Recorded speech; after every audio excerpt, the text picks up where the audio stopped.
Do you believe that the Smurfs represents the Nazis, or the theory that Anna and Elsa are all dead? The craziest theory, Tangled, Frozen, and Little Mermaid are all connected.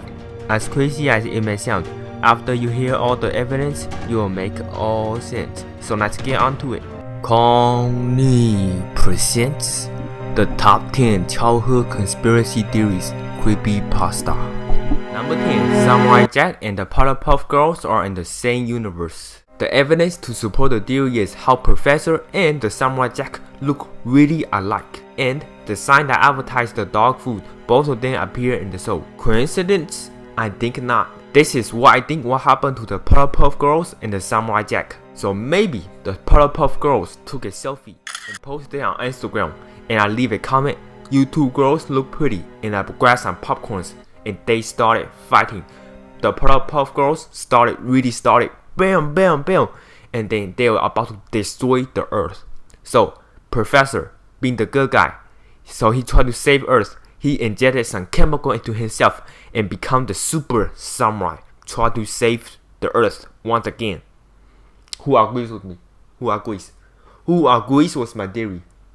Number 9. The Smurfs represent the Nazis. The creator of the Smurf was born in Belgium in 1928, which means he spent his childhood under the Nazi occupation. The Smurf common enemy is a sorcerer, whose plan is to steal the Smurf and turn them into gold.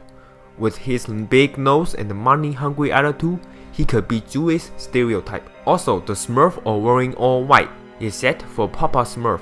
He is wearing red, just like the KKK leaders. Do you believe in that theory? Here's a fun fact. Did you know when Hitler was a leader, people think he had the world's most sexiest mustache? Who agrees? That's what I thought. I know I don't have the sexiest mustache, but I think I do have the sexiest eyebrows. Who agrees?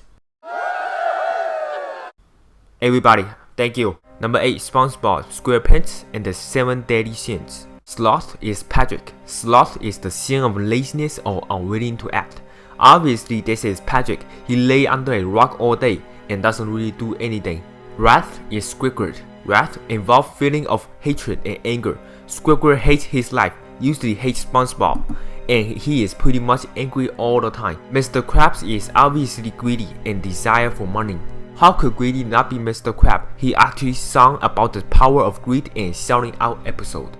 Envy is Plankton. Plankton is envious of Mr. Krabs because the Krabby Patty is a success while the Chum Bucket is always a failure. His envy drives him to try to steal the Krabby Patty secret formula. Gluttony is Gary. Did you ever notice when SpongeBob always say, "I gotta go feed Gary"?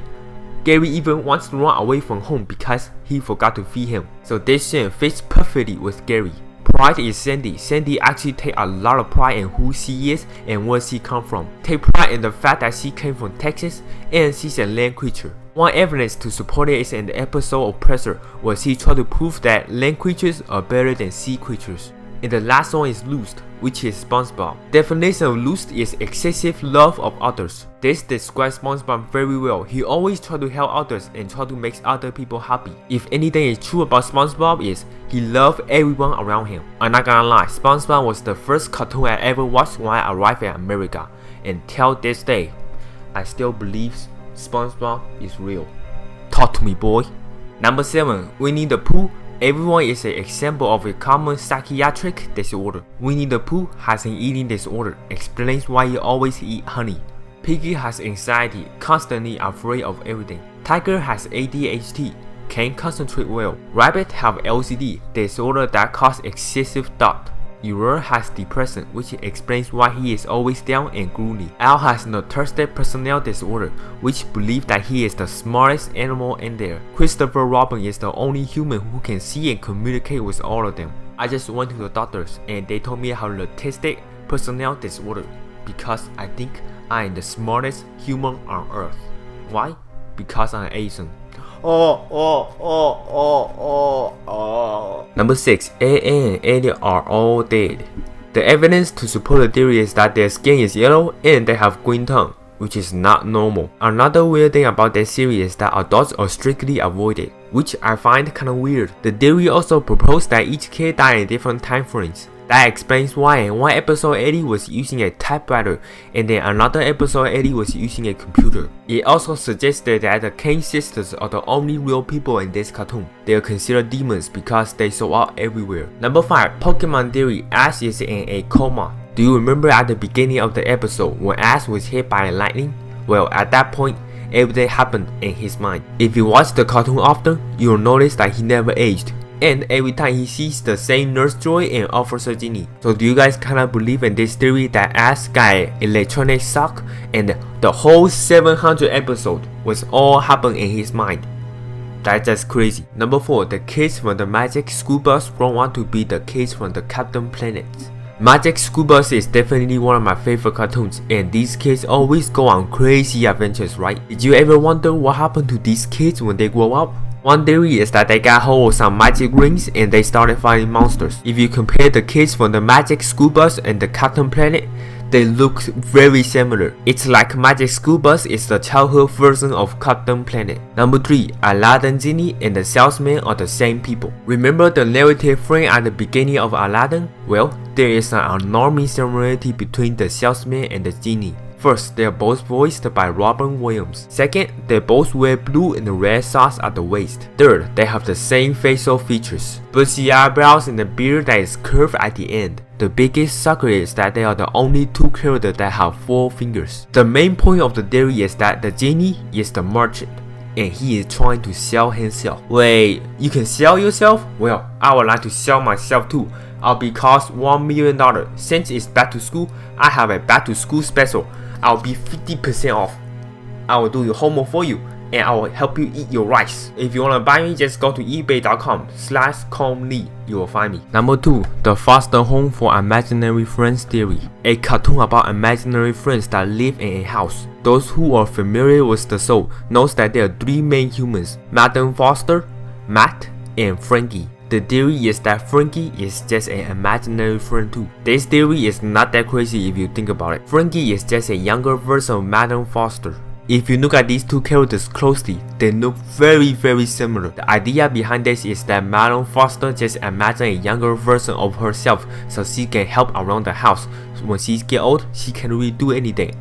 So this theory kinda makes sense if you think about it. The number 1 theory is gonna be the craziest theory ever, but it actually makes sense. Number 1. Tingle, Frozen, and Little Mermaid are all connected. We start with Frozen. Remember early on the film, during the first time in forever, when the castle door opened for Elsa's coronation and Anna finally gets to meet people.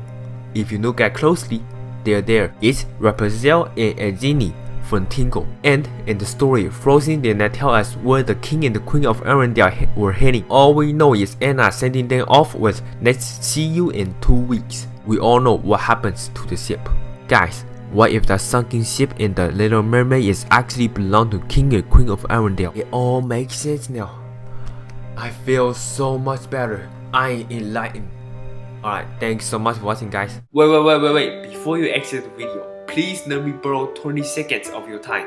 So my parents does not support me producing these weird and useless videos. There is many people who grow up wanting to make a living as a teachers, lawyers, or even engineers. But there's very few people that want to make a living as a YouTuber. And here is another fact. Chance of making a living as a YouTube artist, 1 in every 500,000. So right now, I have to prove my parents that YouTube is the right path for me. So please help me out by hitting that subscribe button right below me. It could change a person's life.